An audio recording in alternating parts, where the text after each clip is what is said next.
So did you know that Kenya was named after the second largest mountain in Africa, Mount Kenya? But originally it was not known as Mount Kenya. The name was Kirinyaga or Kirinyaga. But the British at the time could not pronounce it that way. So instead of saying Kirinyaga, they named it Kenya. And that's how the name Kenya came to be. So when looking at the map of Africa, Kenya is in the Eastern African region. So what do you know about Kenya?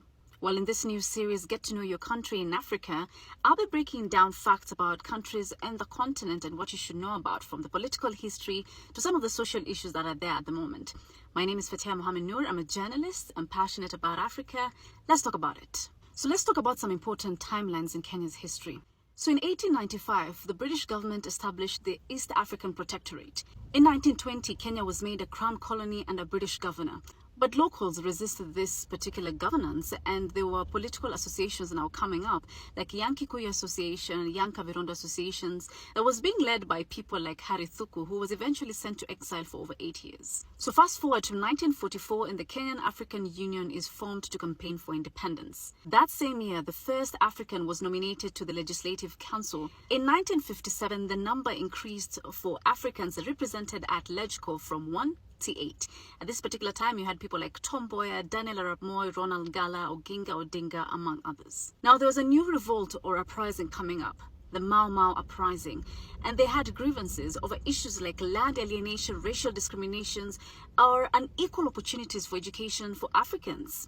Between 1952 to 1960, there was a state of emergency because of the Mau Mau rebellion. Their leader, Dedan Kimathi, was executed in 1957. After the state of emergency in 1960, the Kenyan African National Union KANU was formed. At this time, Jomo Kenyatta was released from house arrest and he became the president of KANU.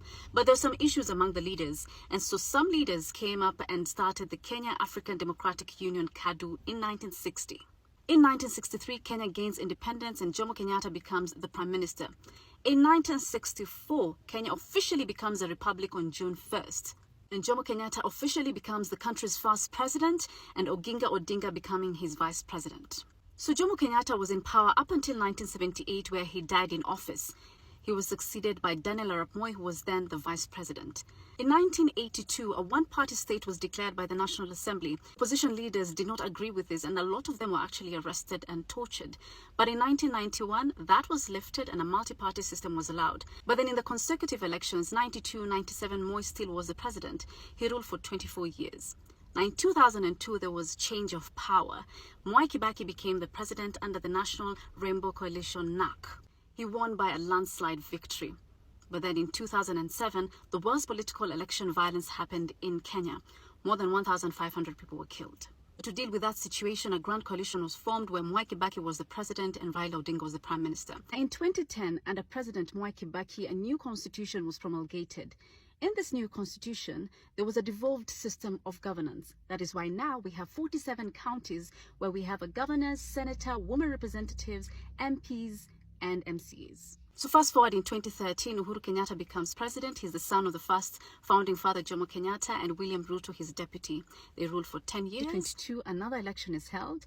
This time around, the former deputy president, William Ruto, vies for presidency, and he wins against the opposition leader, Raila Odinga. So far, Kenya has had 5 presidents.